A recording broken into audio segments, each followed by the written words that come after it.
नमस्कार, आप देख रहे हैं न्यूज़ 92 लाइव नेटवर्क में हूं आपके साथ अनुराग पंडित। साथियों, जैसा कि आज जो बिल पेश हुआ है उस पर आज चर्चा करेंगे। हमारे साथ हैं नीलाभ शुक्ला। किसी परिचय की मोहताज नहीं है, ये कट्टर हिंदूवादी हैं और हिंदू जागरण मंच के संयोजक हैं। सर, क्या नाम है आपका? मेरा नाम नीलाभ शुक्ला है। अच्छा, आज ये जो बिल पारित हुआ, क्या कहेंगे उसके विषय में? हम इस बिल का पुरजोर तरीके से समर्थन करते हैं, क्योंकि ये बिल हिंदू मुस्लिम और भारत के लिए सभी के लिए बहुत ही अच्छा बिल है और इसको जल्द से जल्द पास होकर पारित होना चाहिए। अच्छा, इस बिल में क्या है?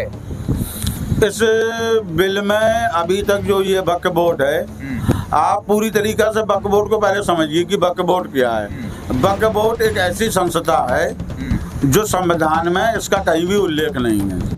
पेश हुआ और जो लोग इस बिल का विरोध कर रहे थे, मैं आज उन लोगों को देख रहा था। जो लोग अभी ये जो चुनाव हुआ है सांसदी का, जिसमें सब सांसद मिलकर प्रधानमंत्री को चुनते हैं, ये सांसदी का जो चुनाव हुआ है वो सांसद में के चुनाव, पूरे चुनाव में जो लोग संविधान को लेके घूमते रहे, संविधान का हवाला देते रहे, ये चिल्लाते रहे कि संविधान खतरे में है।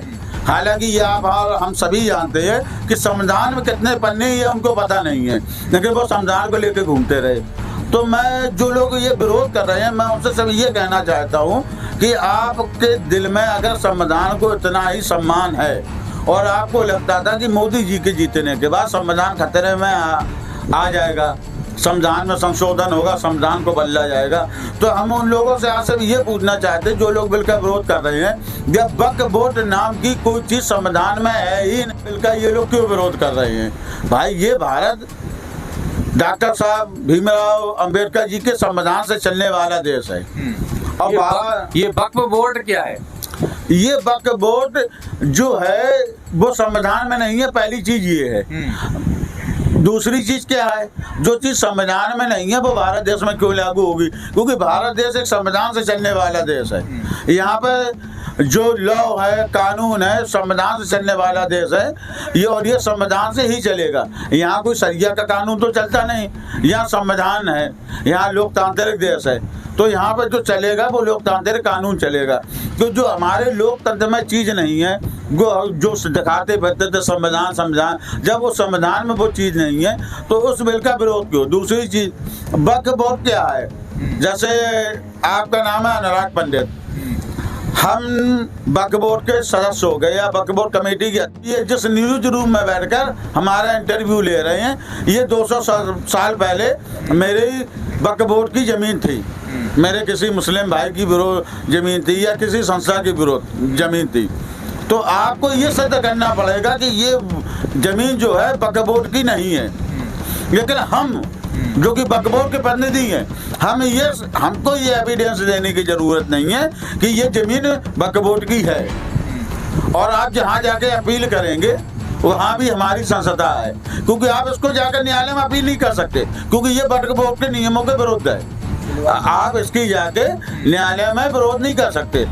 रेवेन्यू के जितने मामले होते हैं उनका मैन अधिकारी होता है जिले के अंदर डीएम। इस बिल में ये कहा गया है कि जो नए कानून पारित होंगे वक्फ बोर्ड को लेके, कि वक्फ बोर्ड की तानाशाही और बेलगाम और जो इसके पावर है उसको कट आउट करने के लिए पावर होंगे, उसमें अधिकारी होगा डीएम। आपको उसको रहने से क्या प्रॉब्लम है?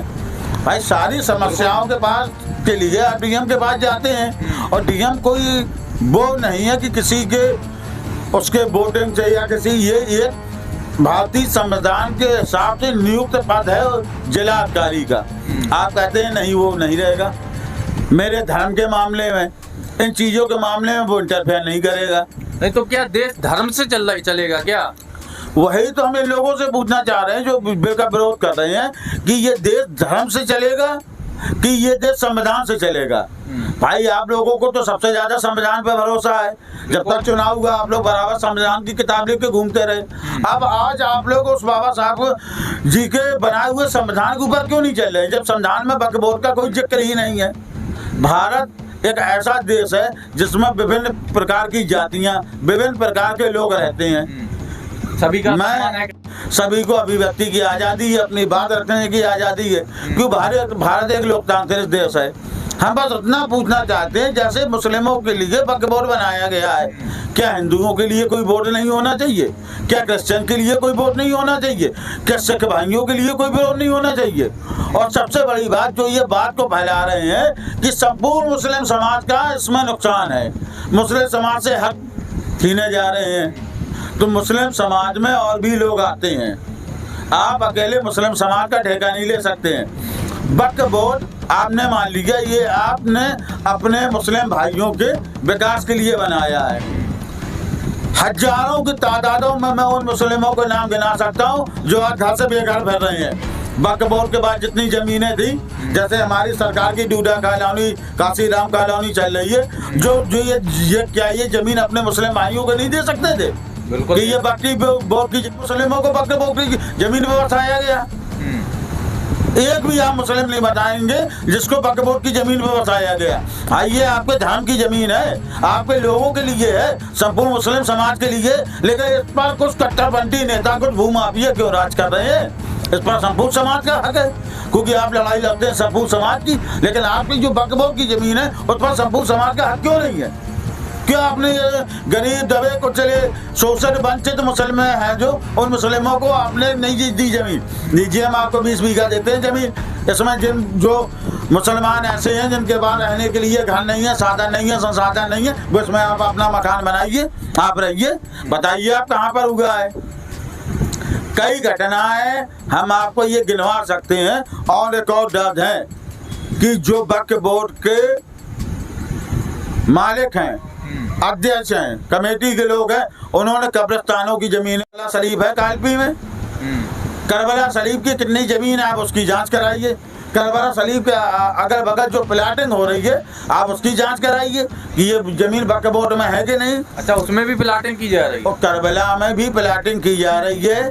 और चक्कर क्या है ना, होता क्या है ना कि ये मुस्लिम कह के सारे मुस्लिम समाज का ठेका ले रखते हैं, लेकिन इसमें जो दबा कुचला कमजोर मुसलमान है, जिसको अपनी रोजी रोटी कमाने से फुर्सत नहीं है, उन मुसलमानों से आप जाके पूछिए।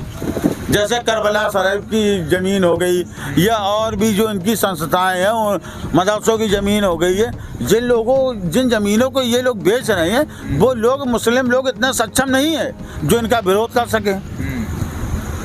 और कहीं भी आंध्र प्रदेश से लेके कहीं भी आप ऐसी जगह है जहाँ पे आप सर्वे करेंगे आपको पता चलेगा कि वक्फ बोर्ड की ज़मीनें बेची गई हैं।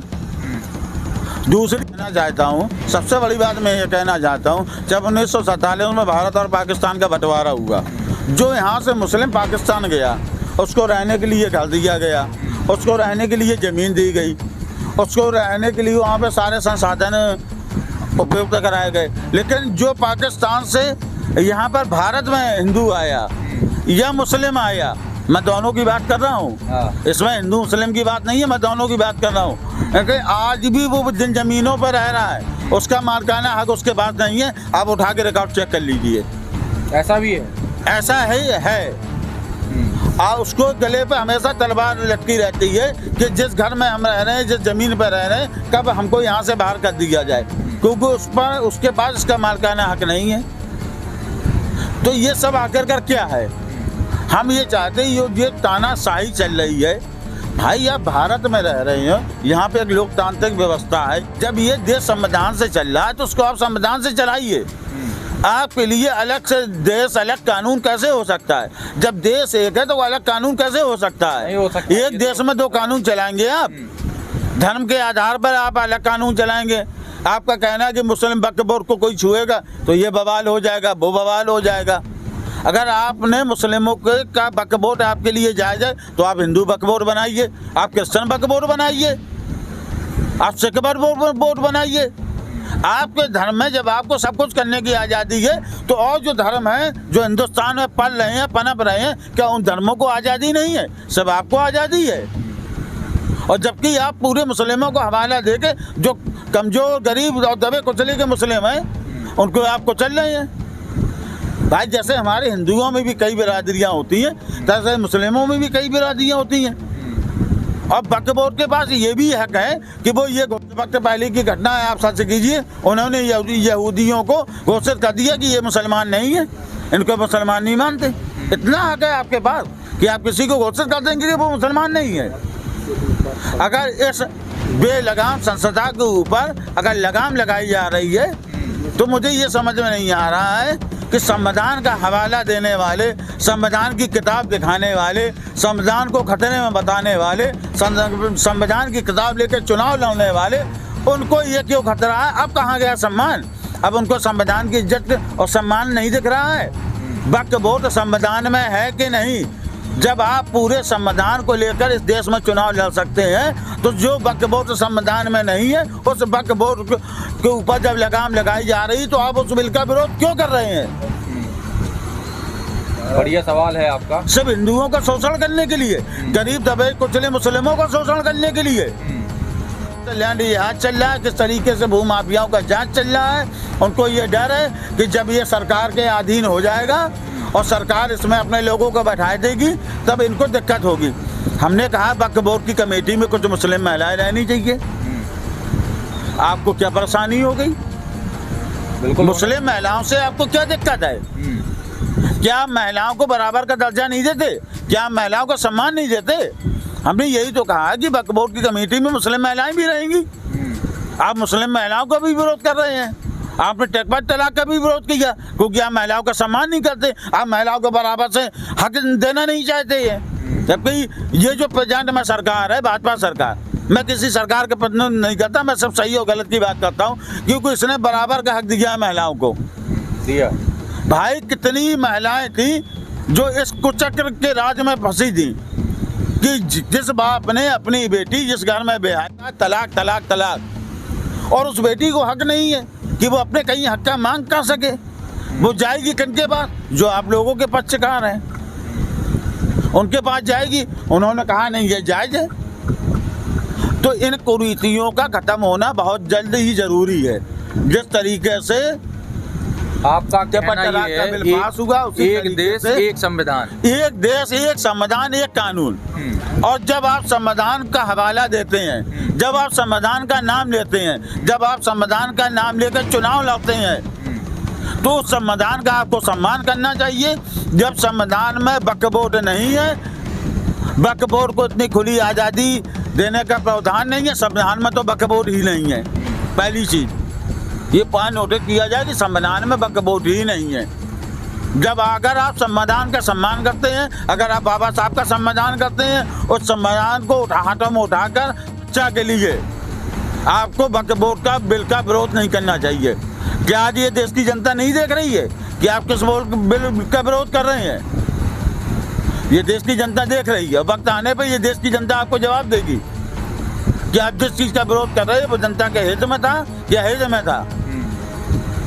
हम आपसे पूछना चाहते हैं और आपकी इस चैनल से पूछना चाहते हैं, आपका ये जो मीडिया रूम बना है, कोई वक्फ बोर्ड का अध्यक्ष आके आपसे कहे कि ये जमीन वक्फ बोर्ड की है, तो ये आपको साबित करना कि ये जमीन जो है वो वक्फ बोर्ड की नहीं है। वक्फ बोर्ड को ये साबित नहीं करना कि ये जमीन उसकी नहीं है। नहीं, ये कौन सा कानून है? ये गलत, ये तहतलाशाही है, ये तानाशाही है। होना चाहिए। और ये हक, जैसे भारत में सभी धर्मों का सम्मान है, अगर ये एक हक किसी विशेष धर्म को दिया गया है तो या तो फिर हक। ठीक है, तो अभी हमारे साथ थे नीलाभ शुक्ला जी, जिन्होंने अपना विचार रखा। और बने रहिए हमारे साथ, ऐसे ही वीडियो लाते रहेंगे, आपको दिखाते रहेंगे, लोगों के विचार रखते रहेंगे आपके सामने। आप क्या सोचते हैं इस संविधान के विषय में, ये आज जो बिल पेश हुआ है इसके विषय में, हमें कमेंट बॉक्स में ज़रूर बताएं।